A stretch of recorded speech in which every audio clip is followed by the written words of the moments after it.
Is the national state of disaster legitimate? Is it still necessary?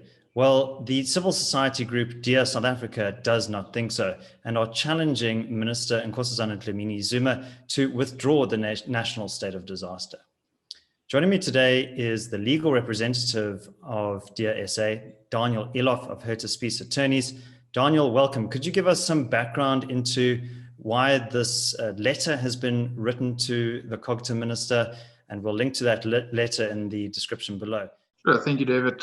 It's actually been quite a long build-up to this point when we wrote once again to the Minister of Co-operative Governance and Traditional Affairs. As some of the viewers might know, Dear South Africa have been involved in correspondence with the Minister since the start of lockdown.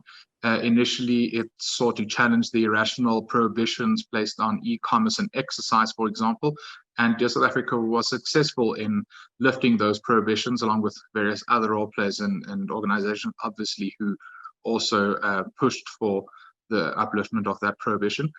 So this is just part of the ongoing correspondence between Dear South Africa and the Minister of Cooperative Governance. And the reason we were prompted to write this letter at this point was due to the latest extension of the national state of disaster, which has now lasted for close to almost 7 months. So Daniel, in the DearSA letter to the Minister, which we'll link to in the description below, you highlight that the state of disaster is irrational and no longer needed. What are some of the reasons that you propose in the letter? So the main reason that Dear South Africa argues that the extension or any other subsequent extension of the state of disaster is irrational is the prevailing and underlying reasons or circumstances why the state of disaster was enacted in the first place have disappeared or have largely been answered. For example, when the state of disaster was announced on 15 March 2020, we did not know a lot about COVID-19, and we knew even less about South Africa's ability to properly protect South African citizens from this virus. So you could argue that, looking back, perhaps it was a good decision because we didn't know a lot about COVID-19. But hindsight is 2020. We now know a lot more about COVID-19 than we did at that point. And we know, for example, the mortality rate and the effect that COVID-19 has on various health demographics. In terms of the constitutionality of the Disaster Management Act, do you think that further down the line, there might be a potential way in which the act itself could be challenged on constitutional grounds?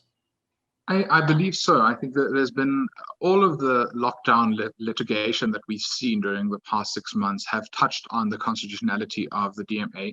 I think most people have just been quite hesitant to tackle it head on because they'd rather try to uplift the particular point of the lockdown that they were trying to challenge than trying to challenge the Disaster Management Act or the DMA in totality.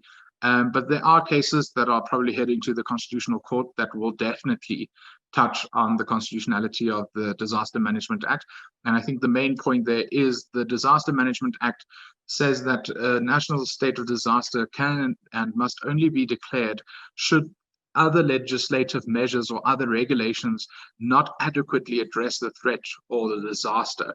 And there are people that argue, well, the Constitution already provides for a provision to protect against these sort of threats, and that it should rather have been used.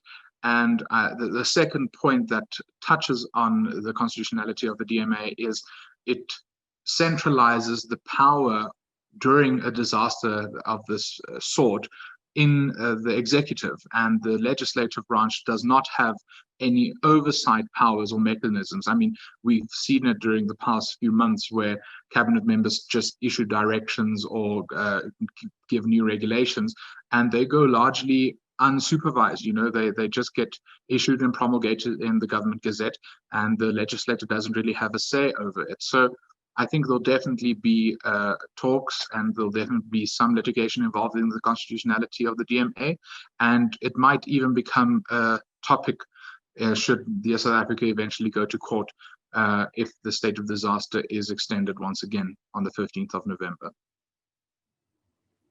Daniel, thank you very much. I think you've raised some serious concerns here about the validity of the state of disaster as a response to COVID-19.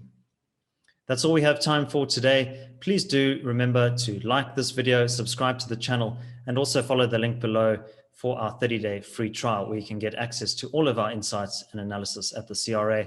Until next time, take care.